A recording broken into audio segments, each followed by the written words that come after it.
હવે તમને સ્ક્રીન ઉપર જે ફોટો દેખાય છે આ ફ્લેમિંગોનો છે. આ ફ્લેમિંગોને લઈ અને આર્જેન્ટિનામાં એક લોકવાર્તા ચાલે છે. આપણા રીડની શરૂઆત જ કંઈક આવી છે કે જંગલમાં એનિમલ્સ લોકો છે એ એક ડાન્સ પાર્ટીનું આયોજન કરે છે અને એ ડાન્સ પાર્ટીમાં ફ્લેમિંગો પણ જવા માટે એકદમ તત્પર છે. They are eager two participate in that particular dance party. પણ અફસોસ એ લોકો પાસે પહેરવા માટે કોઈ સારા કપડાં નથી અથવા તો પહેરવા માટે કશું જ નથી. એટલા માટે એ જંગલના પ્રખ્યાત ડ્રેસ મેકર જે છે આઉલ, ઘુવડ છે ઘુવડ, એના ઘરે જાય છે અને એને વાત કરે છે કે ભાઈ જંગલમાં આ પ્રકારની પાર્ટી છે અને અમારે સારામાં સારો ડ્રેસ બનાવવો છે. ઘુવડ એને સારામાં સારું ટ્રાઉઝર બનાવી દે છે, સારામાં સારો ડ્રેસ બનાવી દે છે. ત્યાર પછી એ લોકો ડાન્સ પાર્ટી જોઈન કરે છે. ત્યારે સ્નેક્સ છે, સાપ છે, એ ખફા થઈ જાય છે. ખફા એટલા માટે થઈ જાય છે કારણ કે ફ્લેમિંગોના ટ્રાઉઝર છે ને એ સ્નેકની સ્કિનમાંથી બનાવેલા હોય છે અને એટલા જ માટે એ લોકો એકદમ ચીડાઈ જાય છે અને એ ફ્લેમિંગોને બાઇટ કરી દે છે, બટકું ભર લે છે.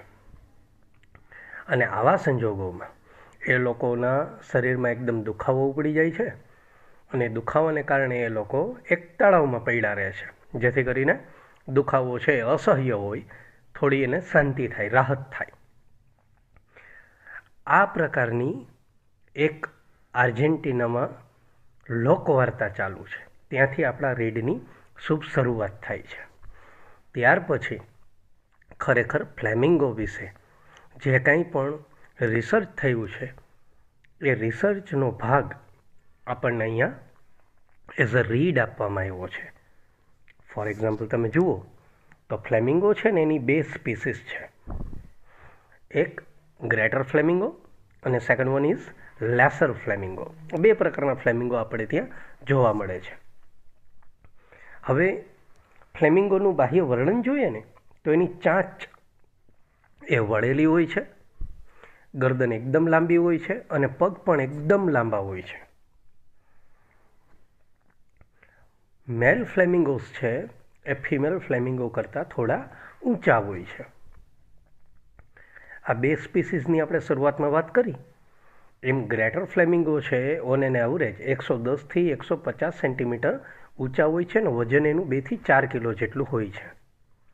અને એ જ રીતે ગુજરાતની અંદર ગ્રેટર ફ્લેમિંગોની સંખ્યા છેલ્લે જ્યારે કાઉન્ટિંગ થયું ત્યારે 30,000 જેટલી નોંધાયેલી છે અને લેસર ફ્લેમિંગોની એ જ સંખ્યા છેલ્લા કાઉન્ટિંગ વખતે 40,000 જેટલી નોંધાયેલી છે.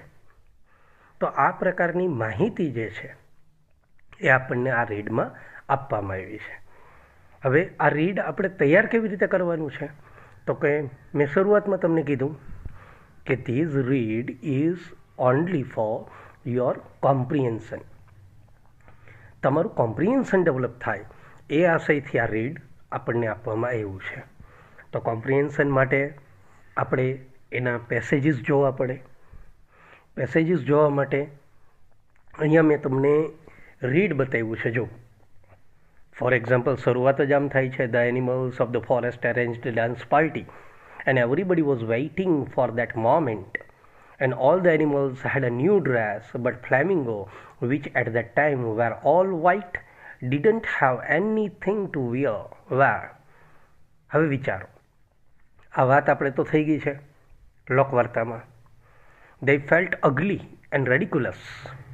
એ લોકો એકદમ આમ હાસ્યાસ્પદ લાગતા હતા. they didn't like any suit. એક પણ પ્રકારના કપડાં એને ગમતા નહોતા. disparate they went to the owl house, who was the most prestigious dressmaker of the forest. એકદમ ચિંતિત હૃદયે એ લોકો ક્યાં ગયા? જંગલમાં જે પ્રેસ્ટિજિયસ ડ્રેસ મેકર છે, એક પ્રખ્યાત ફેમસ દરજી છે, એને ત્યાં ઘુવડના ઘરે જાય છે. She designed for them a pair of striped white and black trousers. અને તેણી એ જે ડ્રેસ મેકર છે આ ફ્લેમિંગો માટે એકદમ સરસ મજાના ટ્રાઉઝર્સ છે એની ડિઝાઇન કરે છે અને બનાવે છે. These were the most marvellous suits that Flamingo had ever worn. Now they could go to the party. આવા સરસ મજાનો ડ્રેસ મેળવીને હવે ફ્લેમિંગોને મજા પણ આવી અને એટલા જ માટે હવે એ ડાન્સ પાર્ટીમાં જોઈન થઈ શકશે. તો પહેલી વસ્તુ શું કરવાની છે, તમારે આ પેસેજ સમજવાનો છે અને ત્યાર પછી પેસેજ અનુરૂપ એનું કોમ્પ્રિહેન્શન કરવાનું છે. અને કોમ્પ્રિહેન્શન પણ એકદમ સરળતાથી થઈ શકે એટલે મેં તમને અહીંયા ક્વેશ્ચન પણ મૂકેલા છે અને આપણે એની આન્સરની પણ ડિસ્કશન કરશું. For example question number 1, which birds didn't have anything to wear.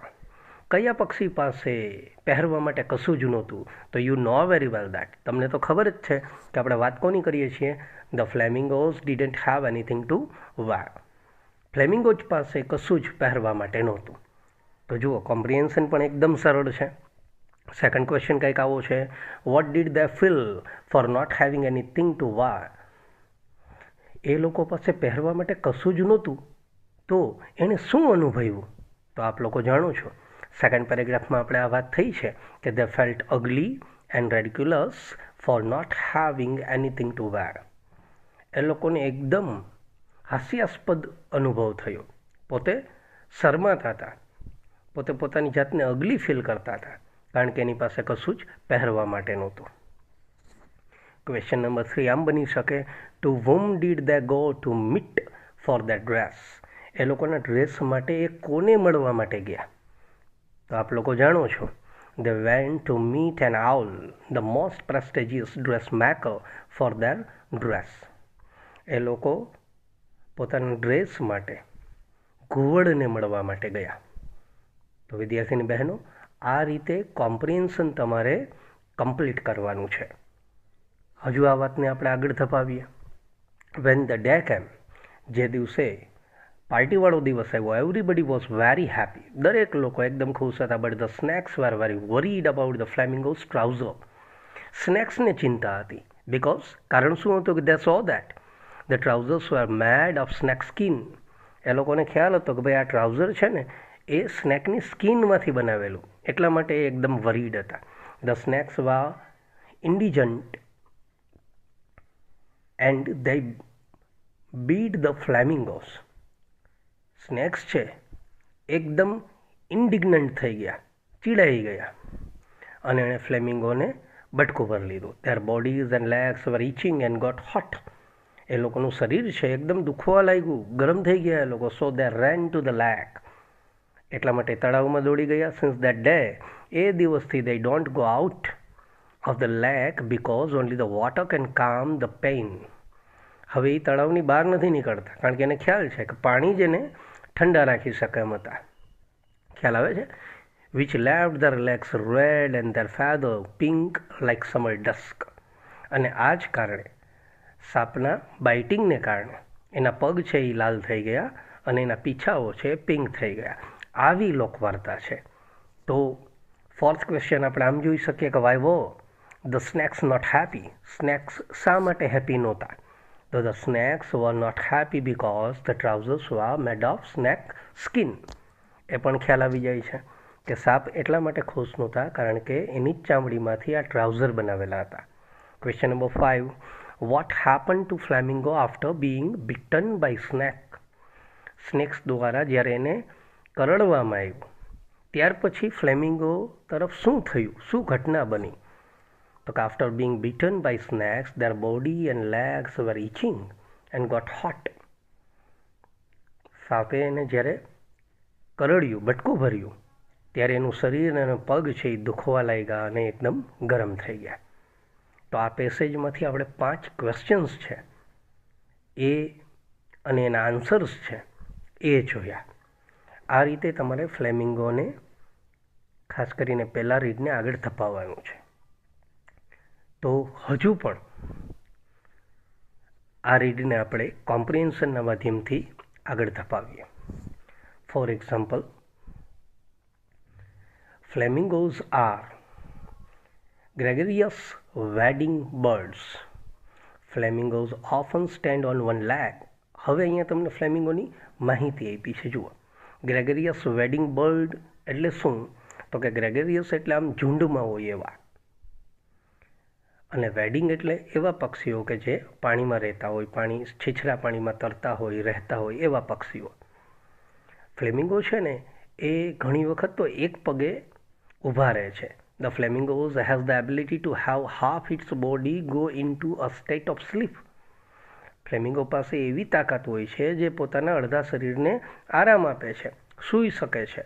And when one side has rested, the flamingo will swap the leg and then let the other half sleep. જ્યારે થાકી જાય ત્યારે પોતાનો એ પગ બદલાવે અને બીજા ભાગને સુવડાવે, મતલબ અડધું બોડી પણ એનું સૂઈ શકે. But this has not been proven. આ હજુ સાબિત નથી થયું. સમ રિસર્ચ સેઝ, કેટલાક સંશોધકો એવું કહે છે that standing on one leg allow the bird to conserve more body heat. Research એવું કહે છે કે એક પગે પક્ષીનું ઊભું ને એમાં એનર્જી છે, હીટ છે, બોડીની હીટ છે, એને બચાવવાનું કામ કરે. અને as they spend much of their time wedding in cold water, અને આને જ કારણે એ ઠંડા પાણીમાં વધુમાં વધુ સમય ઊભા રહી શકે. આનું કોમ્પ્રિહેન્શન આપણે જોવું હોય તો પહેલાં મેં તમને કીધું એમ પેસેજ સમજો. What type of birds are the flamingos? Flamingo કેવા પ્રકારના પક્ષી છે? તો ફર્સ્ટ લાઇનમાં જ કીધું છે, the flamingos are gregarious wading birds. Flamingo છે એ ગ્રેગેરિયસ વેડિંગ બર્ડ્સ છે. સેકન્ડ ક્વેશ્ચન કંઈક આવો છે, what is striking thing about flamingo? Flamingo વિશે ધ્યાન આકર્ષક સ્ટ્રાઇકિંગ બાબત કઈ છે? તો the striking thing about flamingo is that it has the ability to have half its body going to the state of sleep. ધ્યાન આકર્ષક બાબત એ છે કે ફ્લેમિંગો પાસે એવી શક્તિ છે કે એ લોકો પોતાના અડધા શરીરને આરામ આપી શકે છે, અડધા શરીરને સુવડાવી શકે છે. Third, how does standing on one leg benefit to birds? એક પગે ઊભવું એ પક્ષીને કેવી રીતે ફાયદો કરે છે? તો રિસર્ચ આવું કહે છે, according to some researchers, standing on one leg saves more body heat. એક પગે ઊભવું ને એ પક્ષીની શરીરની જે ગરમી છે, બોડી હીટ છે, એને બચાવવામાં બેનિફિટ કરે છે. તો આ રીતે આ પેસેજમાંથી આપણે આવા ક્વેશ્ચન્સ અને એના અનુરૂપ આન્સર્સ છે એ શીખી શકીએ. હવે જુઓ, અહીંયા વાત કઈ કરી છે? 2 સ્પીસીસ ઓફ ફ્લેમિંગો. જે આપણે આગળ વાત થઈ જ છે, ફ્લેમિંગોની 2 સ્પીસીસ છે, ગ્રેટર ફ્લેમિંગો અને લેસર ફ્લેમિંગો, અને જનરલી એ ગુજરાતમાં જ જોવા મળે છે. બરાબર? તો એને લઈ અને આખી કોમ્પ્રિહેન્શનની આપણે અહીંયા વાત કરવાના છીએ. બરાબર? 2 species of flamingo, greater flamingo and lesser flamingo are found in Gujarat. Instantly recognizable in a flock of hundreds to tenth of thousands, the lesser flamingo has a long neck and long legs, a bent bill and a large body. આપણે અગાઉ આ બધી વાત થઈ જ ગઈ છે. એ હજારોના ઝુંડમાં જોવા મળે છે. લેસર ફ્લેમિંગોની નેક છે એ લાંબી હોય છે, ચાંચ બેન્ટ વળી ગયેલી હોય છે, પગ લાંબા હોય છે, બોડી એનું મોટું હોય છે. Shorter and darker pink than the greater flamingo. Greater flamingo કરતાં એ થોડા નાના હોય છે, ડાર્ક પિંક હોય છે. Lesser flamingo also differ in a colourisation of the beak. Lesser flamingo અને ગ્રેટર ફ્લેમિંગોની ચાંચમાં પણ થોડો કલરની સેન્સમાં તફાવત છે. Lesser flamingos have a deep red bill tipped with a black. Lesser ફ્લેમિંગોની ચાંચ છે ને એ એકદમ લાલ કલરની હોય અને કાળા કલરથી ટીપ થયેલી હોય. વેરેસ જ્યારે bill of the greater flamingo, જ્યારે ગ્રેટર ફ્લેમિંગોની ચાંચ છે એ લાઇટ પિંક હોય છે અને એ પણ બ્લેક કલરના ટિપિંગથી જ હોય છે. બરાબર? તો આ રીતે આ પેસેજમાંથી આપણે ક્વેશ્ચન આમ કરી શકીએ કે which 2 species of flamingo are found in Gujarat? આપ લોકો જાણો જ છો 2 સ્પીસીસ છે, ગ્રેટર અને લેસર ફ્લેમિંગો. એ આપણે ગુજરાતમાં જોઈએ છીએ, જોવા મળે છે. How is lesser flamingo? Lesser flamingo કેવા હોય છે? તો lesser flamingo has long neck, long legs, a bent bill and a large body. તો આ વર્ણન તો તમને પેસેજમાં આપેલું જ છે. In which respect do lesser flamingos differ to greater flamingo? Lesser flamingo greater ફ્લેમિંગોથી કઈ રીતે અલગ પડે છે? Lesser flamingo differ in a colouration of the beak. ચાંચના કલરથી એક અલગ પડે છે. Shorter and darker pink than the greater flamingo. Greater flamingo કરતાં એ થોડા શોર્ટર પણ હોય છે અને ખાસ કરીને એનો કલર છે એ ડાર્ક પિંક હોય છે. તો આ રીતે 3 ક્વેશ્ચન જોયા. હજુ આ પેસેજને આગળ ધપાવીએ તો the lesser flamingo has faint pink feather and deep dark leg. માત્ર ને માત્ર જુઓ એનું વર્ણન છે. The eyes are yellow to orange and are surrounded by a maroon ring. એની આંખ છે ને એની ઉપર મરૂન કલરની રિંગ હોય છે. મેલ્સ આર સ્લાઇટલી ટોલર દેન ફિમેલ્સ. મેલ છે પુરુષ ફ્લેમિંગો છે એ ફિમેલ કરતાં થોડા ઊંચા હોય. એની યંગ વન્સ અને એના બચ્ચાઓ છે ને have brown feather and dark I grey બીક. અને એની ચાંચ છે ને એકદમ ગ્રે કલરની હોય છે. Greater flamingo is the largest species of flamingo. Greater flamingo છે એ ફ્લેમિંગોની લાર્જેસ્ટ સ્પીસીસ છે, મોટી સ્પીસીસ છે. આપણે વાત થઈ છે 110થી 150 સેન્ટીમીટરની ઊંચાઈ હોય છે, વજન 2 થી 4 કિલો હોય છે. The largest male flamingos have been recorded at up to 187 centimetre tall. પુરુષ ફ્લેમિંગો છે એની ઊંચાઈ છે 187 સુધી પણ નોંધાયેલી છે અને 4 થી 4.5 કિલો વજન પણ નોંધાયેલું છે. The oldest known greater flamingo in Australia is at least 75 years old. ઓસ્ટ્રેલિયામાં એક નોંધ થયેલી છે કે એક ફ્લેમિંગો છે એની ઉંમર 75 વર્ષ સુધી બતાવી છે. The bird's exact age is not non.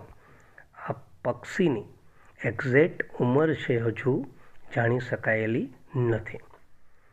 કોમ્પ્રિહેન્શનમાં આપણે 3 ક્વેશ્ચન કર્યા હતા. ચોથો જુઓ જી. Greater flamingos are taller than lesser flamingo. True or false? Greater flamingo છે એ લેસર ફ્લેમિંગો કરતાં ઊંચા છે. સાચું કે ખોટું? ઓકે, તો ખ્યાલ છે આ વાક્ય ટ્રુ છે. How tall are male flamingos according to the record? Record થયેલું હોય એ રીતે મેલ ફ્લેમિંગોની ઊંચાઈ કેટલી નોંધાયેલી છે? According to the record the male flamingos are 187 centimetre tall. 187 centimetre tall ઊંચાઈ એની રેકોર્ડ પ્રમાણે નોંધાયેલી છે. તો આ પેસેજ પ્રમાણે પણ આપણે 5 આના ક્વેશ્ચન આન્સર કર્યા. હવે આગળ વધીએ. ખાસ જોજો.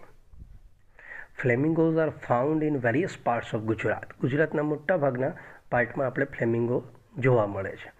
અરાઉન્ડ 30,000 ગ્રેટર ફ્લેમિંગો અને around 40,000 laser flamingo found in last counting. આપણે અગાઉ વાત થઈ છે 30,000 ગ્રેટર અને 40,000 લેસર ફ્લેમિંગો આપણને છેલ્લા કાઉન્ટિંગ વખતે જોવા મળ્યા છે. Which is the highest number recorded from India. ભારતમાં હાઈએસ્ટ નંબર રેકોર્ડ થયેલો છે. Highest concentrations of flamingos were recorded in the Gulf of Khambat, followed by the Gulf of Kutch and other coastal areas. The lesser flamingos were exclusively found on the coastal wetland. Laser flamingo છે એ ખાસ કરીને coastal એરિયામાં જોવા મળે, દરિયાના કિનારે, wetland જે ભીનાશવાળી જમીન હોય ત્યાં જોવા મળે. The monotonous desert landscape of Gujarat is changed. આ ખાસ જોજો. કચ્છનો જે મોનોટોનસ ડેઝર્ટ લેન્ડસ્કેપ છે, રણ પ્રદેશ જે છે એ હવે સાવ બદલાઈ ગયો છે. કોના દ્વારા? By splashes of red and pink spots creating a lively sight. આ રણ પ્રદેશમાં એક આમ જીવન ધબકતું હોય ને એવું આ રેડ અને પિંક કલરના ફ્લેમિંગોને કારણે આ બદલાવ આવ્યો છે. Khavda flamingo colony in Kutch is reputed અમંગ the biggest flamingo colony in the world. આખી દુનિયામાં ખાવડા ફ્લેમિંગો કોલોની છે એ સૌથી મોટી નોંધાયેલી છે. ઈચ યર દર વર્ષે અબાઉટ 500,000 ફ્લેમિંગોઝ માઇગ્રેટ. દર વર્ષે 500,000 ફ્લેમિંગોઝ છે એ માઇગ્રેટ થાય છે, સ્થળાંતર પામે છે. ક્યાંથી? ફ્રોમ હોટર ક્લાઇમેટ, ગરમ જે ક્લાઇમેટ છે, વાતાવરણ છે, ત્યાંથી એ લોકો સ્થળાંતરિત થાય છે કઈ તરફ? To the watery expanse to this area to breeding માટે આ પાણીવાળા પ્રદેશમાં આવે છે. We are proud of Asiatic lion as our state animal. જેવી રીતે આપણે લાયનને આપણું સ્ટેટ એનિમલ તરીકે આપણે ગૌરવ અનુભવીએ છીએ, so we are for greater flamingo as our state bird. અને એ જ રીતે ગ્રેટર ફ્લેમિંગો છે એ આપણું સ્ટેટ બર્ડ છે અને એનું આપણને ગૌરવ છે. તો આ પેસેજમાંથી ફર્સ્ટ ક્વેશ્ચન આપણે આ રીતે જોઈ શકીએ. How many flamingos are recorded in last counting? તો આપણને હવે તો એકદમ સરળતાથી આવડી જાય કે around 30,000 greater flamingos and 40,000 lesser flamingos are recorded in last counting. On which type of land are lesser flamingos found? કેવા પ્રકારની જમીનમાં લેસર ફ્લેમિંગો જોવા મળે? તો કે laser flamingos are found on the coastal wetlands. Laser flamingo છે દરિયા કિનારાની જે ભીનાશવાળી જમીન હોય ત્યાં જોવા મળે. Which colony is reputed in the world? દુનિયામાં કઈ કોલોની એકદમ રેપ્યુટેડ થયેલી છે, ખ્યાતિ પામી છે? તો કે Khavda flamingo colony in Kutch is reputed in the world. હવે આ પેસેજ બહુ મોટો છે તો એમાંથી આપણે 5 પ્રશ્ન કાઢી શકીએ. Why do flamingo migrate to these area? આ કોલોનીમાં ફ્લેમિંગો શા માટે સ્થળાંતરિત થાય છે? તો મેં તમને વાત કરી હતી એમ, flamingo migrate to these area for watery expanse and breeding. ગરમ પ્રદેશમાંથી એ ઠંડા પ્રદેશ તરફ, પાણીવાળા પ્રદેશ તરફ જાય છે અને ખાસ કરીને બ્રીડિંગ માટે એ માઇગ્રેટ થાય છે. અને why are we proud of greater flamingo? Greater ફ્લેમિંગોનું આપણને શા માટે પ્રાઉડ છે? તો સીધી છેલ્લે વાત આપણે થઈ જ છે કે વી are proud of greater flamingo because it is our state bird. આપણને એનું ગૌરવ એટલા માટે છે કારણ કે એ આપણું સ્ટેટ બર્ડ છે. તો વિદ્યાર્થી મિત્રો, વારે વારે આ વિડીયોને જુઓ અને દરેક વસ્તુને સમજો. કોઈ પણ નવા શબ્દો છે એના માટે ડિક્શનરીનો ઉપયોગ કરો. મેં અત્યારે તમારા રીડિંગ માટે અને કોમ્પ્રિહેન્શન માટે તમને ક્વેશ્ચન આન્સર સમજાવી દીધા છે.